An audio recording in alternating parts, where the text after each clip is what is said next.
तेरी लीला सबसे न्यारी न्यारी हरी हरी।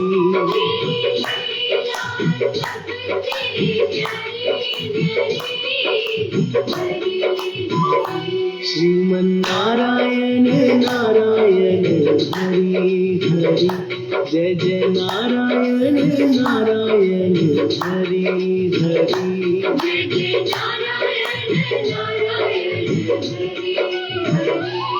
हरि ओम नमो नारायण, ओम नमो नारायण।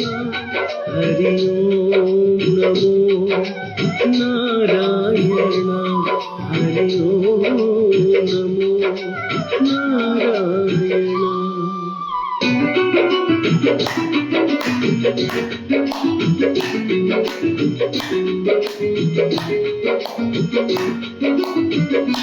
बद्री नारायण नारायण हरि हरि,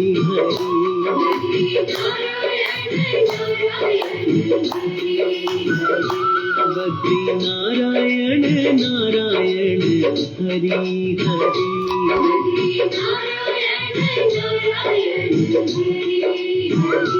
तेरी लीला सबसे न्यारी न्यारी हरि हरि।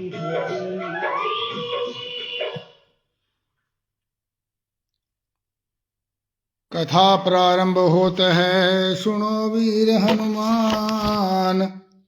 आसन आन विराजियो, पवन पुत्र बलवान। सियावर रामचंद्र पद, जय शरणम शंकर। हरि ओम जय जय सिया राम। मंगल भवन अमंगल हारी, ध्रुव सुदशरथ यजर बिहारी। दीन दयाल विरद संभारी, हरहु नाथ मम संकट भारी। जय सिया राम जय जय सिया राम, जय सिया राम जय जय हनुमान। बांके बिहारी लाल की जय हो, कृष्ण कन्हैया लाल की जय हो, नंद के गोपाल की जय हो। बलदेव शर्मा जी राधे राधे। हरि ओम नमो नारायण।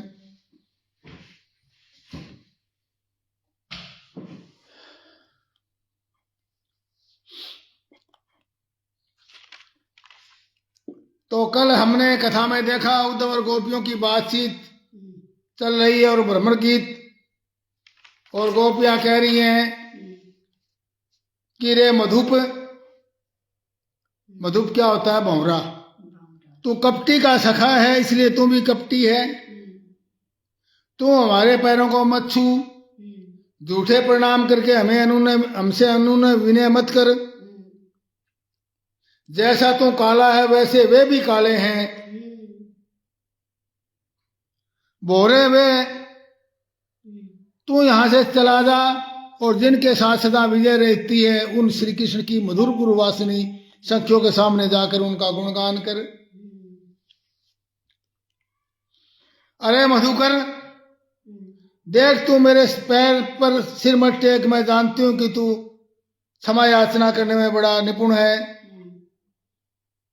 अरे मधुप, जब वे राम बने थे तब उन्होंने कपिराज बाली को व्याध के समान छिपकर बड़ी निर्दयता से मारा था। बेचारी शूर्पणखा काम बस उनके पास आई, परंतु उन्होंने स्त्री के वश होकर उस बेचारी के नाक कान काट लिए। ब्राह्मण के घर जन्म लेकर के वामन के रूप में बलि को जो है वरुणोपास में बांधकर पताल में डाल दिया। इसलिए श्री कृष्ण के दूत भंवरे, अब इस विषय में तू और कुछ मत कह, तुझे कहना हो तो कोई दूसरी बात कह।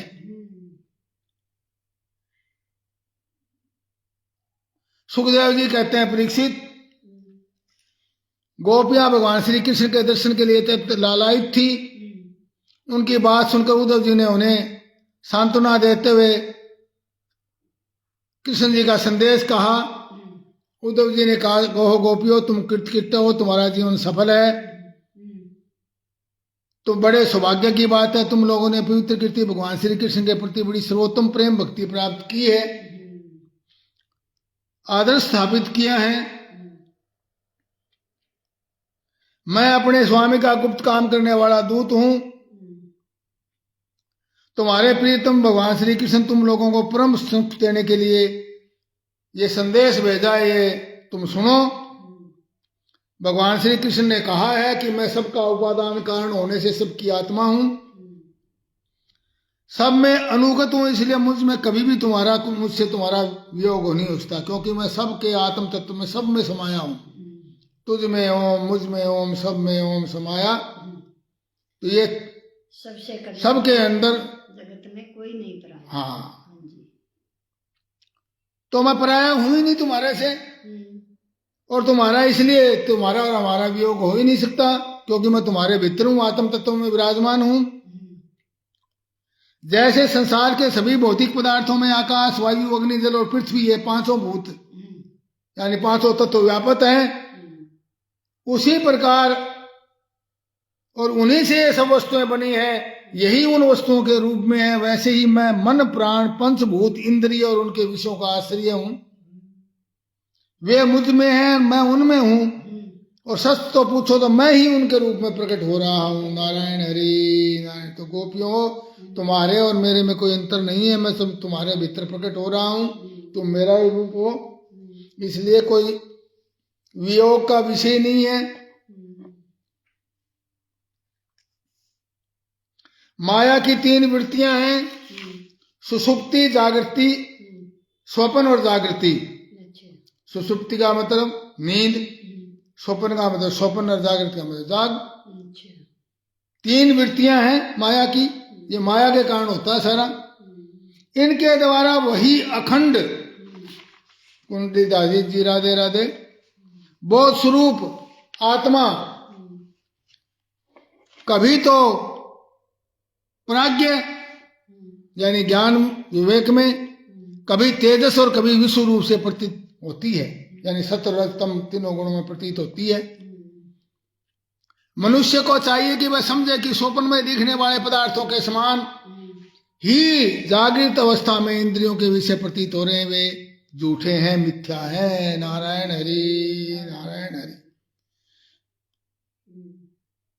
गोपियों, इसमें संदेह नहीं कि मैं तुम्हारे नयनों का ध्रुव तारा हूं, तुम्हारा जीवन सर्वस्व हूं, किंतु मैं जो तुमसे इतना दूर रहता हूं उसका कारण है कि तुम मेरा निरंतर ध्यान कर सको। शरीर से दूर रहने पर भी मन से मेरी दूरी अनुभव ना करो। शरीर से दूरी है परंतु मन से दूरी नहीं है, और अपना मन मेरे पास रखो। नारायण हरि नारायण। मानसिक रूप से तुम मुझसे कल्याणियों, जिसमें मैंने रात्रि में पूर्णिमा में रास क्रीड़ा की थी, शारदीय रात्रि में यानी शरद पूर्णिमा को, उस समय जो गोपियां सज्जनों के रोक लेने से ब्रज में रह गई थी, मेरे साथ रास विहार में सम्मिलित नहीं हो सकी थी, वे भी मेरी लीलाओं को याद करने मात्र से मुझे प्राप्त हो गई, जिनको उनके घर वालों ने आने नहीं दिया। सुखदेव जी कहते हैं, परीक्षित, अपने प्रियतम श्री कृष्ण का यह संदेशा सुनकर के गोपियों को बड़ा आनंद हुआ। उनके संदेश से उन्हें श्री कृष्ण के स्वरूप और एक एक लीला की याद आने लगी। गोपियों ने कहा, उद्धव जी, बड़े सौभाग्य की और आनंद की बात है कि यदि ऋषियों को सताने वाला पापी कंस अपने अनुयायियों के साथ मारा गया, किंतु उद्धव जी हमें एक बात बतलाइए, जिस प्रकार हम अपनी प्रेम भरी लजीली मुस्कान से उनकी पूजा करती थी, उसी प्रकार मथुरा की स्त्रियां भी से भी वो ऐसे ही प्रेम करते हैं या नहीं। कुछ दूसरी गोपियां बोल उठी, उद्धव जी, हम तो सब उन्हीं के विरह के आग से जल रही हैं। हमारे प्यारे श्याम सुंदर जिनकी कीर्ति का गान बड़े बड़े महात्मा करते हैं, हमसे एकांत में जो मीठी मीठी प्रेम की बातें की, उनको हम छोड़ने का कैसे साहस कर सकती हैं। उद्धव जी, ये वही नदी है यमुना जिसमें वे विहार करते थे, ये वही पर्वत है गोवर्धन जिसके शिखर पर चढ़कर वे बांसुरी बजाते थे। नारायण हरि नारायण हरि। हमारे प्यारे श्री कृष्ण, तुम हमारे जीवन के स्वामी हो, सर्वस्व हो प्यारे तुम लक्ष्मीनाथ हो, तो क्या हुआ?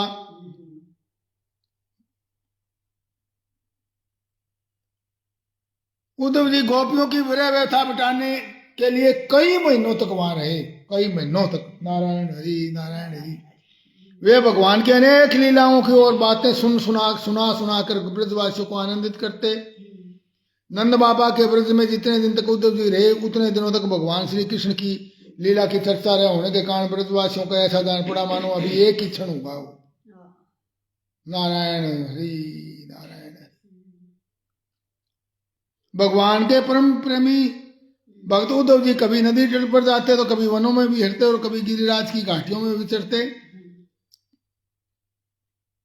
कभी रंग बिरंगे फूलों से लदे हुए वृक्षों में रम जाते और भगवान ने यहाँ कौन सी लीला की है पूछ पूछ कर ब्रजवासियों को भगवान श्री कृष्ण और उनकी लीला के स्मरण में बिल्कुल तन्मय कर देते, लीन कर देते।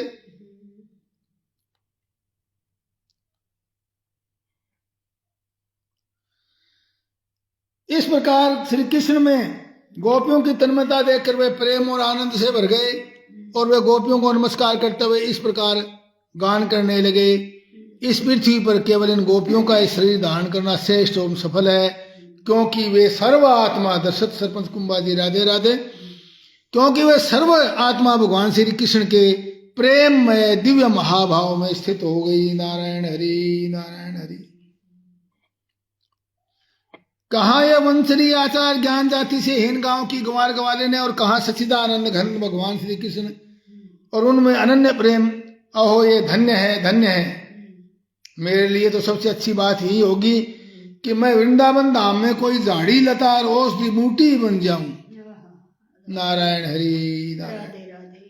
आहा यदि मैं ऐसा बन जाऊंगा तो मुझे इन व्रजांगनाओं की चरण धूलि निरंतर सेवन करने के लिए मिलती रहेगी और इनकी चरण रज में स्नान करके मैं धन्य हो जाऊंगा। नारायण हरि नारायण हरि नारायण हरि। सोम भगवती लक्ष्मी जिनकी पूजा करती रहती है, ब्रह्मा शंकर आदि परम समर्थ देवता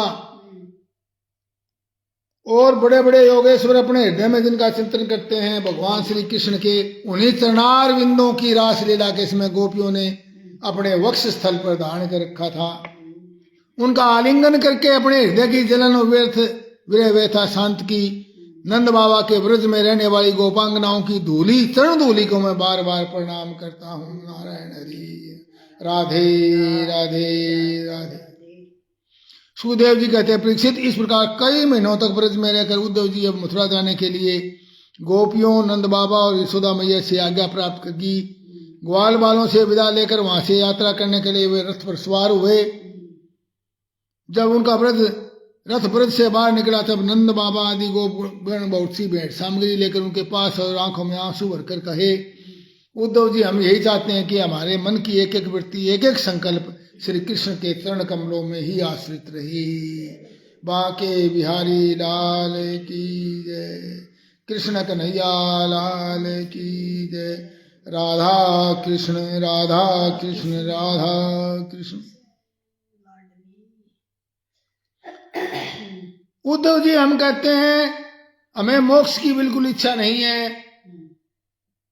हम भगवान की इच्छा से अपने कर्मों के अनुसार चाहे जिस योनियों में जन्म लें, जहां शुभ आचरण हो वहीं शुभ आचरण करें। जिस भी योनि में जन्म ले, चाहे वृक्ष बने। फिर नंद बाबा आदि गोपों से इस प्रकार कृष्ण भक्ति के द्वारा उद्धव जी का सम्मान किया। अब वे भगवान के श्री कृष्ण के द्वारा सुरक्षित मथुरापुरी में लौट आए। वहां पर पहुंच कर उन्होंने भगवान श्री कृष्ण को प्रणाम किया और उन्होंने ब्रजवासियों की प्रेममयी भक्ति का उद्रेक जैसा उन्होंने देखा था, प्रेम का वेग में वो कह सुनाया। और उसके बाद नंद बाबा ने जो जो भेंट सामग्री दी थी उनको वसुदेव जी, बलराम जी और राजा उग्रसेन को दे दी। नारायण हरि नारायण हरि।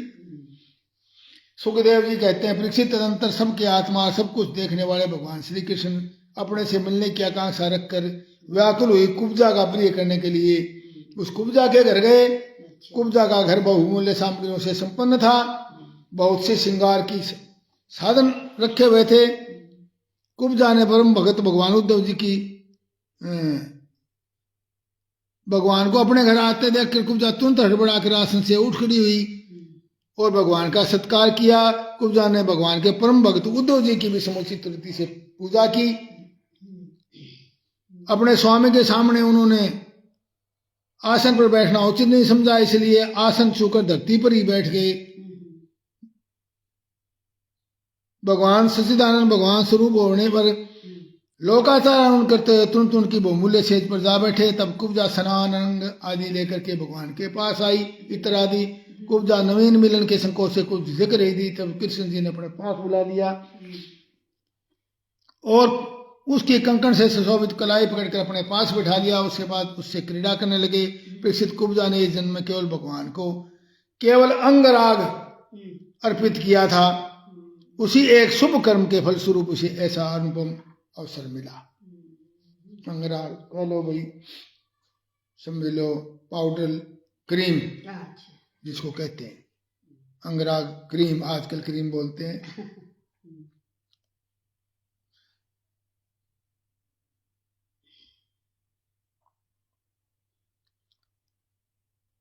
कुब्जा ने केवल अंगराग समर्पित किया था, उतने से ही मुझे सर्वशक्तिमान भगवान की प्राप्ति हो गई। नारायण हरि नारायण हरि। और उन्होंने कहा, प्रभु अब आप कुछ दिन यहीं रहकर मेरे साथ क्रीड़ा कीजिए, क्योंकि हे कमल नयन, मुझसे आपका साथ नहीं छोड़ा जाता। भगवान श्री कृष्ण सबका मान रखने वाला परमेश्वर है। उन्होंने उन्हें अभीष्ट वर देकर उनकी पूजा स्वीकार की और फिर अपने प्यारे भक्त उद्धव जी के साथ सर्व सम्मानित घर पर लौट आए। तदनंतर एक दिन भगवान बलराम जी और उद्धव जी के साथ अक्रूर जी की अभिलाषा पूर्ण करने के लिए उनके घर गए। अक्रूर जी को भी कहा था कि मैं आऊंगा चाचा जी।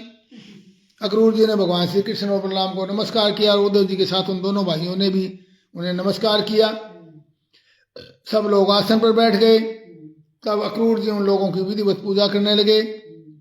पहले चरण धोकर चरणों का जो जल था वो अपने सिर पर धारण किया, फिर अन्य प्रकार की सामग्रियों से पूजन किया। भगवान श्री कृष्ण बलराम जी से कहा, भगवान ने बड़े आनंद और सौभाग्य की बात है कि पापी कंस अपने अनुयायियों के साथ मारा गया। परमात्मा आपने ही शक्ति से इस सृष्टि की रचना की है। आप ही अपने काल माया आदि शक्तियों से प्रतीत होते हैं। आप रजोगुण सतोगुण तमोगुण रूप अपनी शक्तियों से कर्म से जगत की रचना पालन और संहार करते हैं, परंतु उन गुणों और उनके द्वारा होने वाले कर्म बंधनों से में बिल्कुल नहीं फंसते। पर वो आप आत्म वस्तु में स्थूल देह सूक्ष्म देह उपाधि न होने का न तो उनमें जन्म मृत्यु है और न ही किसी प्रकार का भेदभाव। आत्मा में कोई मृत्यु नहीं होती। आपने इस जगत के कल्याण के लिए ये सनातन वेद मार्ग प्रकट किया है। जब जब इसे पाखंड पथ से चलने वाले दुष्टों के द्वारा नुकसान पहुंचता, हानि पहुंचती है, क्षति पहुंचती है, तब तब आप शुद्ध सतों में शरीर धारण करते हैं। नारायण हरि नारायण। पर वो वही आप इस समय अपने अंश श्री बलराम जी के साथ पृथ्वी का भार दूर करने के लिए वसुदेव जी के घर अवतरण हुए हैं।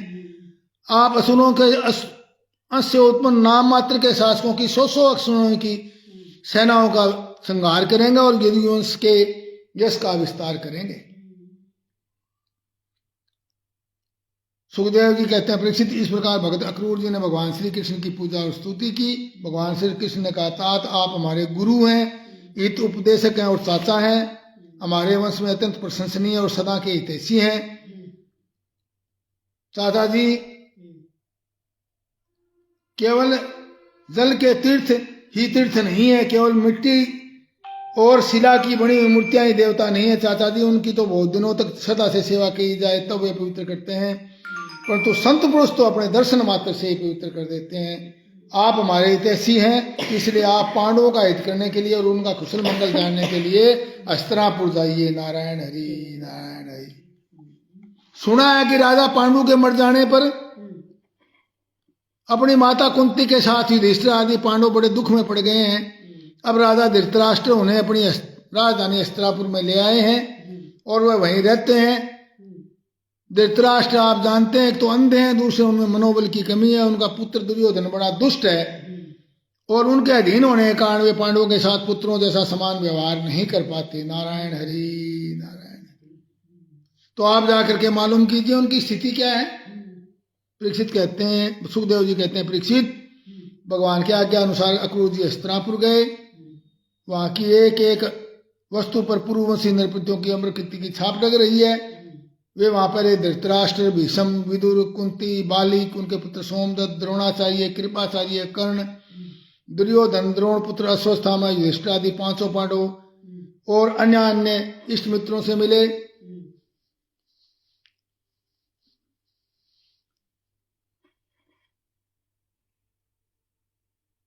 उसके बाद अक्रूर जी ने हस्तिनापुर के लोगों से भी कुशल मंगल के संबंध में पूछताछ की, भी कैसा है इनके साथ, पांडवों के साथ व्यवहार।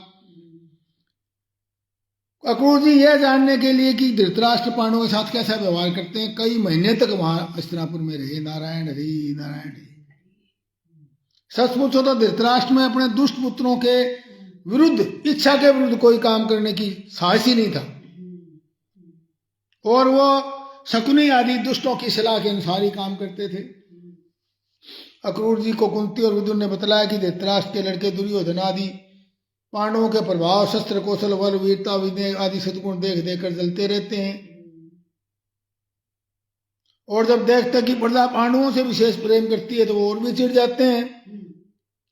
अब तक दुर्योधन धृतराष्ट्र के पुत्रों ने पांडवों पर कई बार जहर दे करके, कभी आग में जला करके और कभी बहुत बहुत बड़े अत्याचार किए हैं। अक्रूर जी कुंती के घर आए तब अपने भाई के पास जा बैठी। अक्रूर जी को देखकर कुंती के मन में अपने मायके की स्मृति जाग आ गई और आंखों में आंसू आ गए। उन्होंने कहा, प्यारे भाई, कभी क्या मेरे माँ बाप, भाई बहन, भतीजे, कुल की स्त्रियां, सखी सहेलियां मेरी याद करती हैं।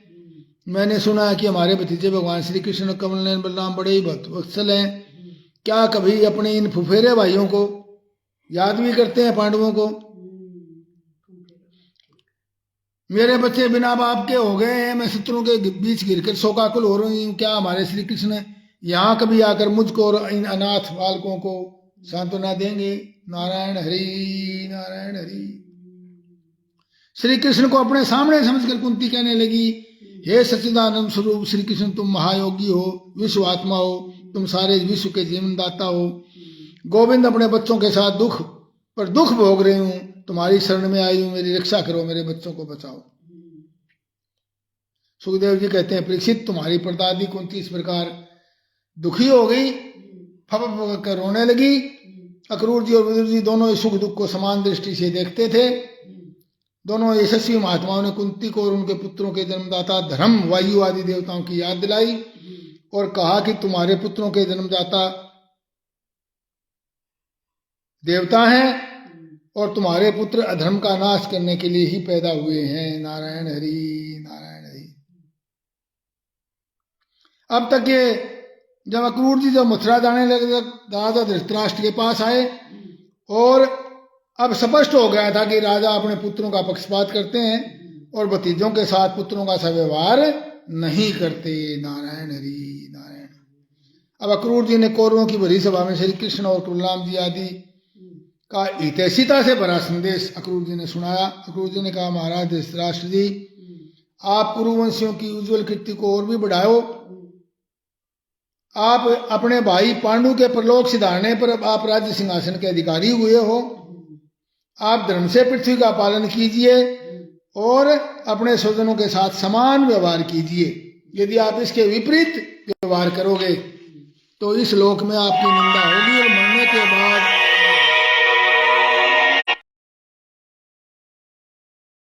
बाद इस लोक में, उस लोक में भी आपको नरक में जाना पड़ेगा। नारायण हरि नारायण। यदि आप भेदभाव करोगे तो इसलिए अपने पुत्रों और पांडवों के साथ समानता का बर्ताव कीजिए।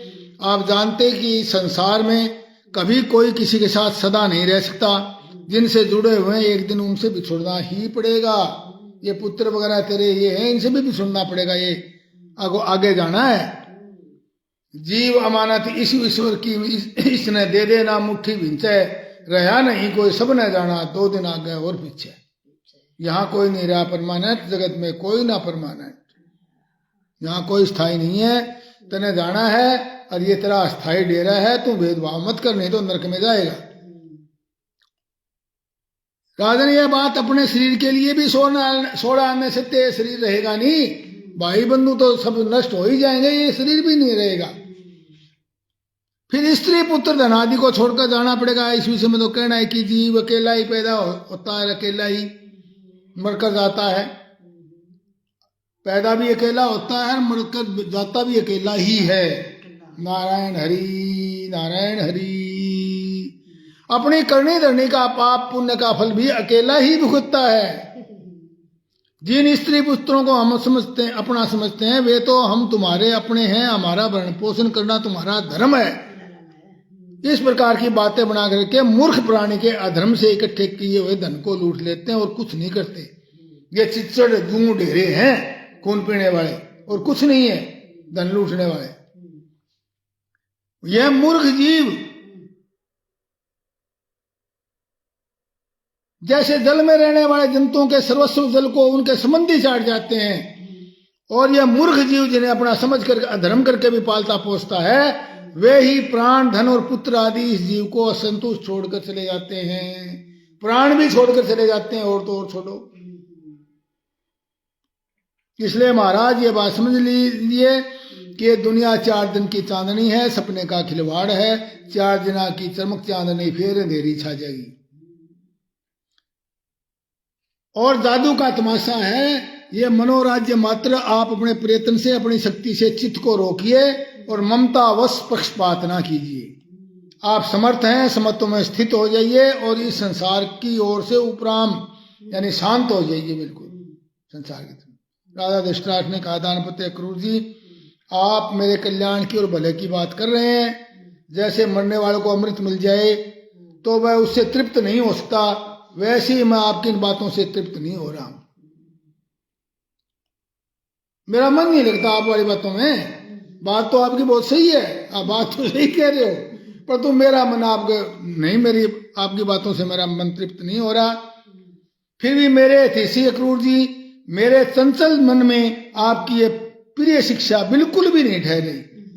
आपकी शिक्षा बड़ी प्रिय है, पर तो मेरा मन चंचल है, बात बढ़ नहीं रही।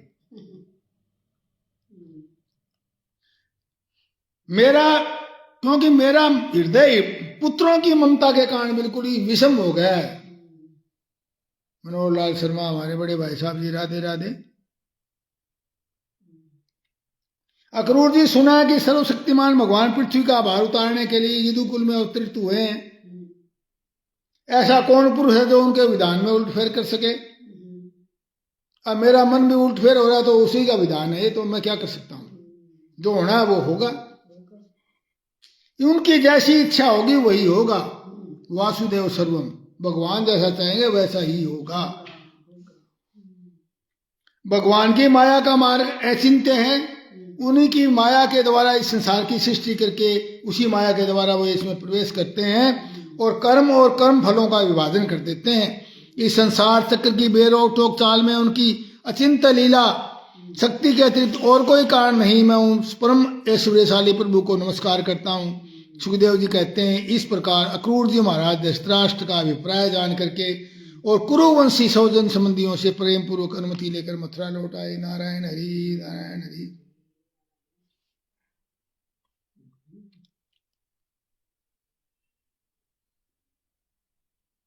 कर्म लिखे फल पड़े भोगणे, ना कोई तदबीर बने। कर्म त राजा सेठ बादशाह, कर्म त नगन फकीर बने। तो बोला मेरे बस की बात नहीं है, कर्म में जैसा लिखा हुआ है भगवान की माया उसके मुताबिक ही होगा, मैं क्या कर सकता हूँ उसमें। मेरे के अंदर तो मोह पैदा हो रहा है, जो फल होगा सो होगा। परीक्षित वहां उन्होंने भगवान श्री कृष्ण और बलराम जी के सामने मथुरा लौट कर धृतराष्ट्र का सारा व्यवहार बर्ताव जो पांडवों के साथ करते थे कह सुनाया, क्योंकि उनको हस्तिनापुर में भेजने का उद्देश्य भी यही था। नारायण हरि नारायण हरि नारायण हरि नारायण हरि। सुखदेव जी कहते हैं, वंशरोमणि परीक्षित, कंस की 2 रानियां थी, अस्ति और प्राप्ति। प्राप्ति पीएस देवगण जी, राधे राधे, जय श्री राम जी। पति की मृत्यु से उन्हें बड़ा दुख हुआ, अपने पिता की राजधानी में चली गई। उन दोनों का पिता कौन था? राजा जरासंध, मगध के राजा। और वो बहुत बड़े राजा थे। परीक्षित ये अप्रिय समाचार सुनकर जरासंध को बड़ा दुख हुआ और फिर वह क्रोध से तिलमिला उठा। बोला मैं पृथ्वी पर एक भी यदुवंशी नहीं रहने दूंगा।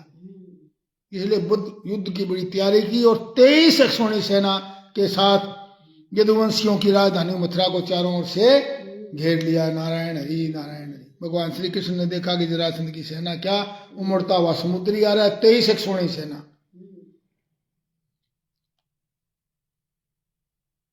भगवान श्री कृष्ण पृथ्वी का भार उतारने के लिए मनुष्य का वेश धारण किए हुए हैं।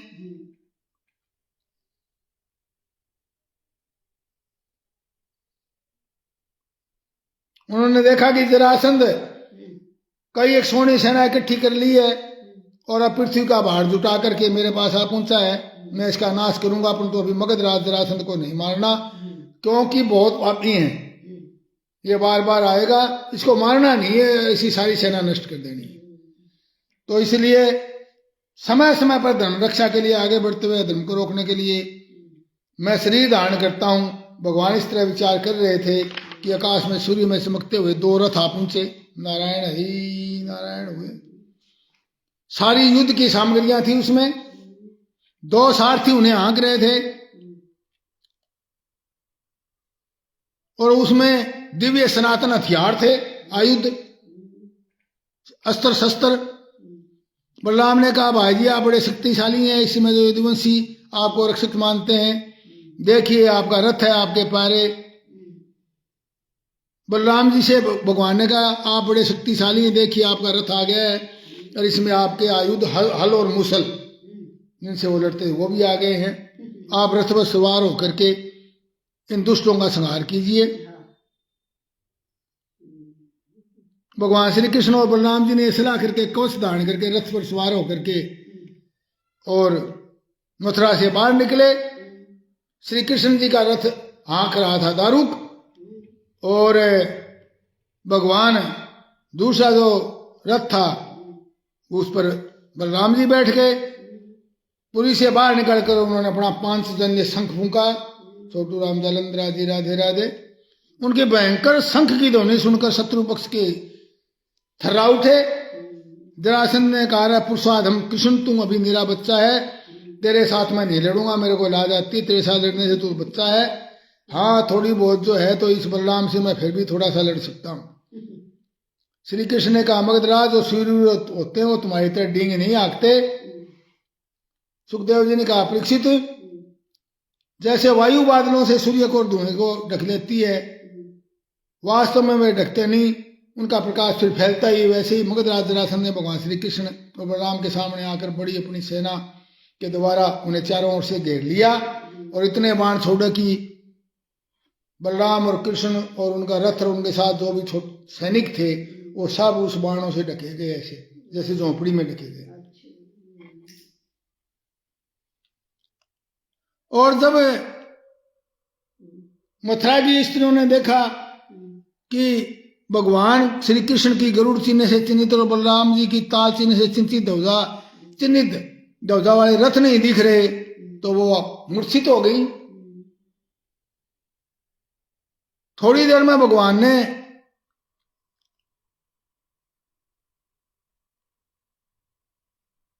देखा कि शत्रु सेना के वीर हमारे पर वर्षा कर रहे बाणों की, तो उन्होंने अपने सारंग धनुष की टंकार की। सारंग धनुष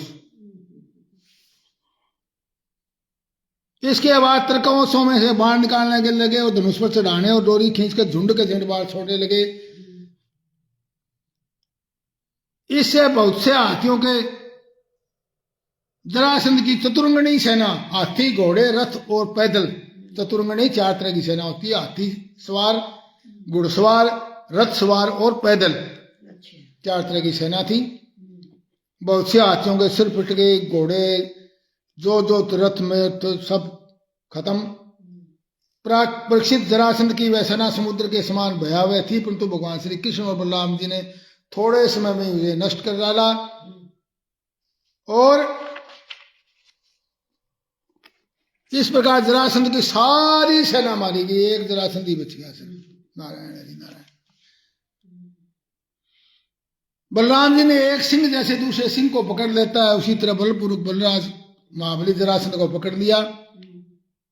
और बलराम जी उसे वरुण की फांसी में बांध रहे थे कि भगवान कृष्ण ने कहा